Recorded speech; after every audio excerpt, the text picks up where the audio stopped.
Hello, my name is Violeta, and today I'm going to talk about the hippocampus and the effects of impaired memory formation. And there are many reasons why I chose hippocampus. First of all, I've always struggled with memory. Somehow, numbers are not my strength. So let's say dates or phone numbers or specific quantities, age, it's very hard to remember for me. So I usually write down many notes in my agenda. I have many notebooks, but it happened since I was a child.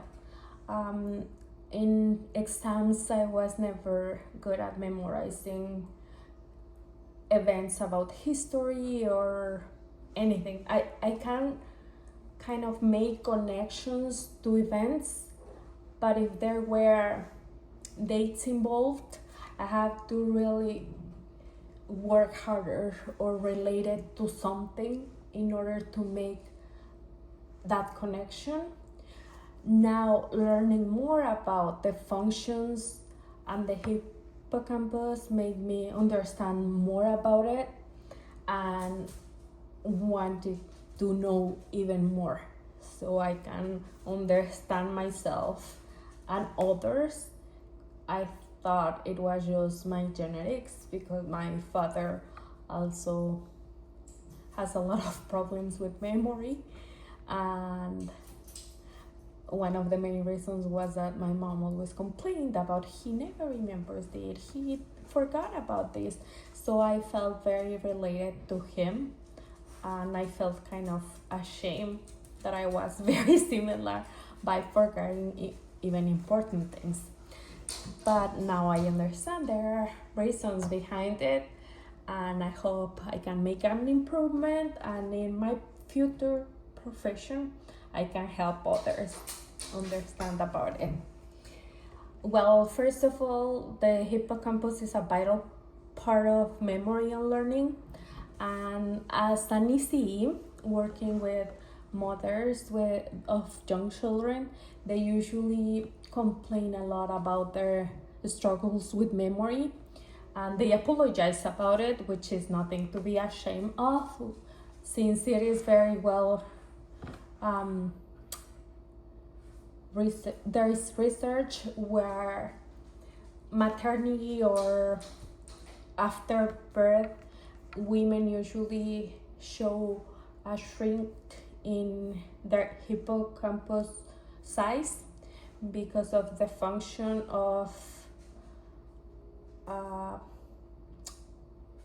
oxytocin levels. So it's like they shift their function in their brain to allow oxytocin work in order to serve their children for survival, and to bond in their relationship. So it's something that I'm gonna see through a lot in my field.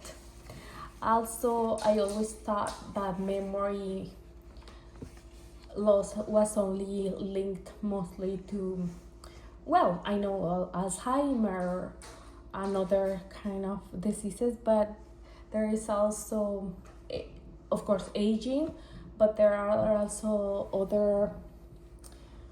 other factors that contribute to memory loss, such as trauma, stress, that shape the brain, as we know in another courses, and of course through the whole course of biological psychology. Now, the anatomy, the structure and function. So the hippocampus is located in the medial temporal lobe, and it is part of the limbic system.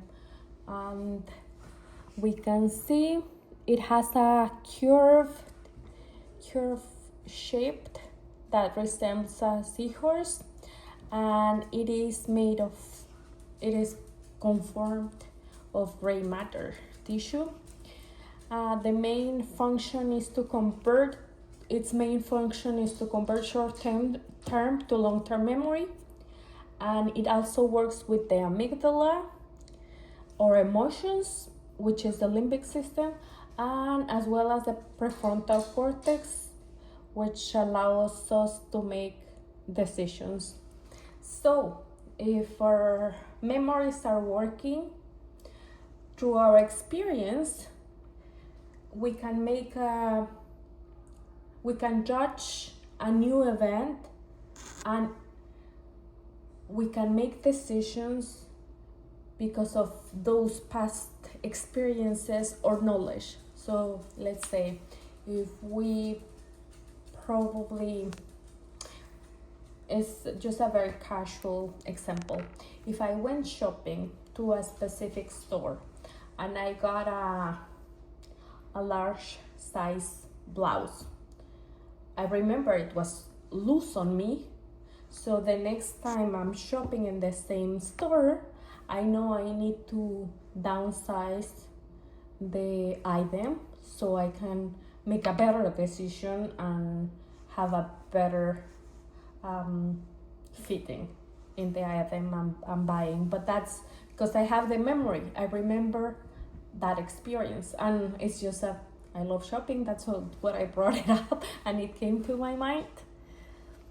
Another functions is, some other functions are the spatial. It allows to have a spatial navigation. As I said before, it helps us to make memory formation. Then it becomes a long-term, if it's an important information, it becomes a long-term memory consolidation. And again, the amygdala and the hippocampus working together help to the emotional and behavioral regulation. Damage in the hippocampus. So there is something in the picture which I'm not an expert, but we can see that there are two kinds of amnesia that they are showing us. And we have the anterograde amnesia, which is the inability to remember memories that happened before the damage. And the retrograde amnesia is the loss of memory for events before the brain damage. So anterograde after the brain damage, and retrograde before the brain damage.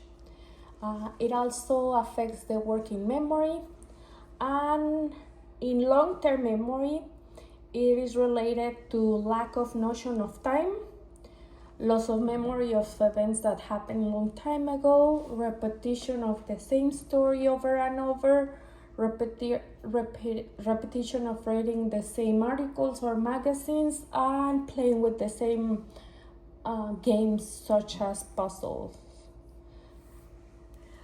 Also, we can see a failure to remember or learn new words from their form vocabulary. So there is no acquisition of new words.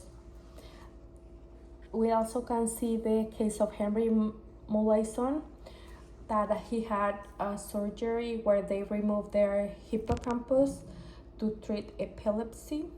So what they found was that after his hippocampus was removed, he could remember his past but couldn't form new memories. With this discovery confirmed that the hippocampus' essential role in memory formation. So they realized that without this part of the brain, there was an inability to create new memories. Modern research. So we are fortunate now that there are scans and other kinds of devices that can read our brain, and with neuroimaging, it shows that hippocampal activity. There is a hippocampal activity during memory encoding and retrieval, and it lights up when we learn the hippocampus lights up when we learn something new. However, chronic stress, trauma, or diseases like Alzheimer have been shown that the hippocampus shrinks in size. Also, new research shows that the hippocampus can still generate new neurons through life.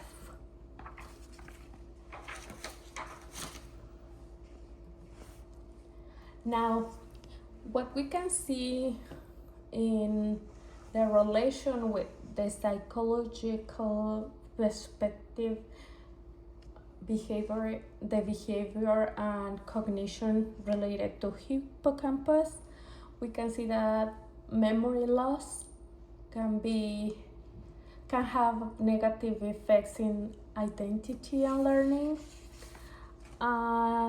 Therefore, memory loss affects how we see ourselves. So people with hippocampal damage often feel disconnected from who they are, and impacts learning and emotional regulation, showing how deeply memory and emotion are tied together. Because if we don't remember our loved ones, there is a lack of connection. The others will remember you and they will still love that person, but that person will be unable to show emotions or love to those ones because it's not in their memory anymore. It brings some other emotional effects such as anxiety, frustration, and depression. Now, if we think about the connection between biology and psychology, we can see a fuller picture where biology explains the mechanisms of memory, while psychology explains the human experience behind it. The integration of them helps guide treatment and compassionate care to a specialist. So, looking at the full picture, therapists can make a better assessment and consolidate a better treatment for those who have lost memory problems. Spiritual perspective. So we are all connected to nature, and to have a balanced life and have a holistic well-being, we need that spiritual connection. However, memory loss is the loss of identity and meaning of spirituality. So in that aspect, it is, since memory connects us to faith, to our faith, to loved ones, and to a sense of purpose, having that memory loss get us far from who we are and to that specific spiritual connection to our faith and our loved ones. Therefore, when memory fades, it challenges us to see the person beyond their cognitive state, and this allows to honor their spirit and their humanity.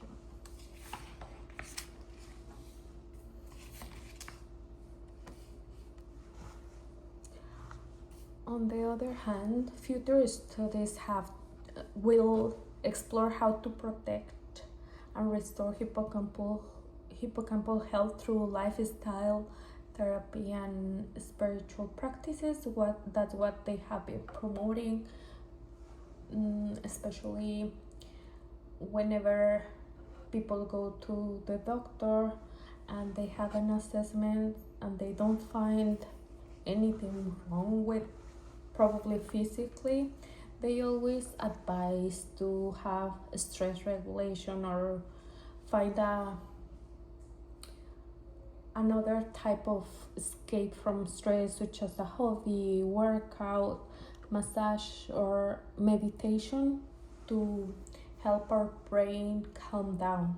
So if we take care of our stress levels, we will help our whole brain as well as our hippocampus to be in a good health and maintain our memory. Of course, there are many other factors that can lead to damage. However, if we target at least what is on our hands for our loved ones, our future clients probably, or those around us, promoting a balanced lifestyle, it will help somehow to maintain the level of stress in a better state. So in conclusion, the hippocampus reminds us that memory is more than a brain function because it shapes who we are, and understanding the role of the hippocampus, it will allow us to care for the whole person, which is mind, body, and spirit. Thank you for listening.